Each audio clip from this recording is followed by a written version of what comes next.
एक लड़की थी सीमा, स्वभाव से बेहद हंसमुख, पढ़ाई में अव्वल और सबका दिल जीतने वाली। लेकिन कुदरत का खेल देखिए, जैसे ही उसने कॉलेज में कदम रखा उसके चेहरे पर भयानक पिंपल्स निकलने लगे।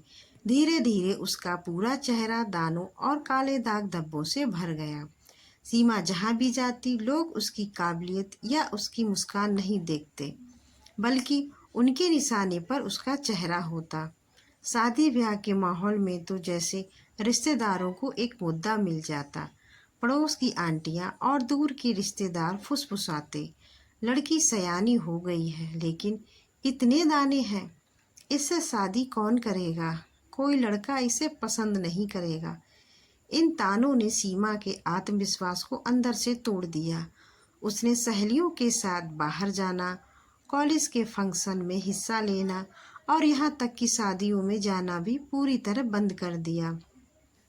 उसका सबसे बड़ा दुश्मन बन चुका था उसके कमरे का आईना। जब भी वह आईने में खुद को देखती उसकी आंखों से आंसू छलक जाते। वह भगवान से बस एक ही सवाल पूछती, मेरा क्या कसूर है। मौसी का आना और वो जादुई सलाह। एक दिन उसकी मौसी उनके घर आई। मौसी ने जब सीमा को हमेशा की तरह कमरे में उदास और रोते हुए देखा तो उनका दिल भर आया। उन्होंने सीमा के सिर पर हाथ फेरा और बोली, मेरी बच्ची, इस छोटी सी बात के लिए इतना परेशान क्यों है? तू रोना बंद कर। इसका इलाज बहुत आसान और प्राकृतिक है। महंगे महंगे डॉक्टरों की दवाइयाँ और क्रीम लगाकर थक चुकी सीमा को मौसी की बात पर बिल्कुल यकीन नहीं हुआ, लेकिन मौसी के चेहरे का भरोसा देखकर उसने आखिरी बार एक कोशिश करने का फैसला किया। मौसी ने उसे रसोई और आयुर्वेद से जुड़ा एक बेहद सरल नुस्खा बताया। 1 चम्मच नीम पाउडर, जो कीटाणुओं और इन्फेक्शन को मारता है।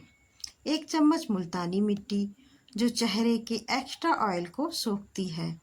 आवश्यकता अनुसार गुलाब जल, जो त्वचा को ठंडक देता है। मौसी ने कहा, इन तीनों को मिलाकर एक स्मूथ पेस्ट बनाओ। इसे चेहरे पर लगाओ और सूखने के बाद ठंडे पानी से धो लो। बस इसे हफ्ते में 3 बार लगाना और बाहर का तला भुना खाना कुछ दिन के लिए बंद कर देना।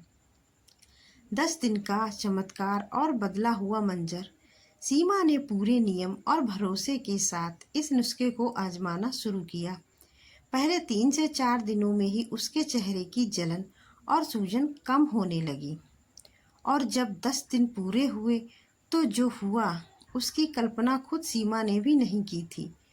उसके चेहरे के मोटे मोटे पिंपल्स धीरे धीरे बैठने लगे थे और काले धब्बे हल्के होने लगे थे।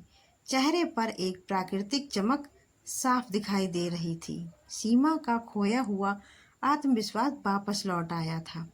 कुछ दिनों बाद जब सीमा एक पारिवारिक समारोह में शामिल हुई तो सबका मुंह खुला का खुला रह गया। जो लोग कल तक उसे देखकर मुंह सिकोड़ते थे और शादी ना होने का ताना देते थे, आज उनकी नज़रें सीमा के चमकते चेहरे से हटी नहीं रही थी। वही लोग जब सीमा के पास आकर फुसफुसाने लगे, अरे सीमा, कौन से महंगे पार्लर गई थी? कौन सा डॉक्टर मिल गया तुम्हें? हमें भी बताओ, क्या लगाया? सीमा बस मुस्कुराई और उसने मन ही मन अपनी मौसी को धन्यवाद दिया। यह कहानी सिर्फ सीमा की नहीं, बल्कि हर उस इंसान की है जो अपनी शारीरिक कमियों के कारण समाज के तानों का शिकार होता है। याद रखिए, लोगों का काम है कहना, लेकिन आपको उनके तानों से हारकर खुद को कमरे में बंद नहीं करना है। कभी कभी बड़ी से बड़ी समस्या का समाधान बहुत सिंपल और हमारे आसपास ही होता है। बस हमें सही समय पर सही रास्ता और सही सलाह मिलनी चाहिए। अगर आपके चेहरे पर भी पिंपल्स हैं या कोई आपकी त्वचा का मजाक उड़ाता है, तो केमिकल्स के बजाय प्रकृति पर भरोसा करें और यह नुस्खा ज़रूर आजमाएं। अगर यह नुस्खा पसंद आया हो तो हमारे channel Pinky home and beauty tips को सब्सक्राइब करना ना भूलें। मिलते हैं अगली वीडियो में। धन्यवाद।